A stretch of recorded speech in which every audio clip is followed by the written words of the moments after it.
Lagi ada di Bali nih Pak ya, Ya. terus juga ada teman-teman lihat semua.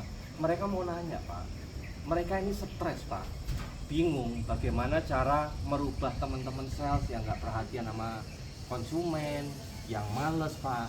Mereka bingung Pak, mohon gimana caranya Pak?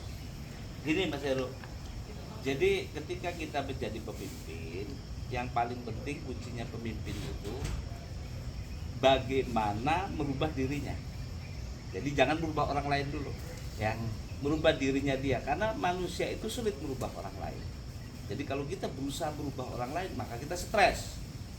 Ya, Iya. jadi kita nggak usah berpikir merubah orang lain, cobalah mikir diri kita. Ya, kita sadar, sudahkah kita peka terhadap customer?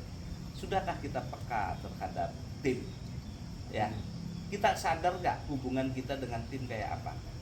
Ya, nah itu yang pertama, harus ada kesadaran dari kita untuk kita berubah. Sadar dulu. Jadi kalau kita membahas orang untuk menjadi lebih baik tapi kitanya belum baik, nggak bisa. Karena sebagai seorang pemimpin hanya bisa membuka pikiran dan membuka hati, bukan merubah. Manusia nggak akan bisa merubah manusia. Ya, yang bisa dirubah mungkin moral, disiplin dan lain sebagainya. Tapi untuk merubah jadi dia lebih baik itu supaya jadi sadar, pikiran dan hatinya yang harus dirubah. Ya, jelaskan.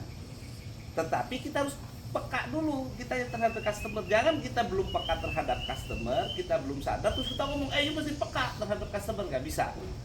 Jadi Pak, kita dulu harus peka, sehingga setelah kita punya hati kepekaan dan sensitif tentang moral terhadap pelanggan, maka kita mampu menilai teman-teman sudah peka belum ya moralnya terhadap pelanggan.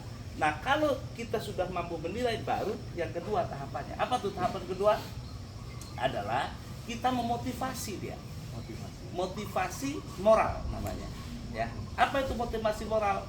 Bahwa membuka cara berpikir dan hatinya bahwa perusahaan ini akan hidup, survive, akan maju, berkembang, dan akan terus luar biasa menjadi bagian aset pelanggan dari perusahaan.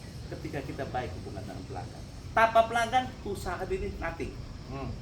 Ya, jadi kuncinya menanamkan cara pandang berpikir dan hati terhadap karyawan, bahwa perusahaan akan besar ketika pelanggannya mencintai perusahaan, mencintai produk kita, dan mencintai karyawan kita.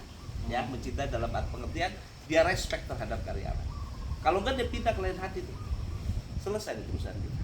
Nah, jadi bagi kita bergerak di dalam perusahaan distribusi jasa, maka pelayanan menjadi sangat penting. Ya, siapa yang melayani? Manusia. Untuk itu manusianya harus bekerja dengan cinta. Cinta dilandasi oleh nilai dan moral.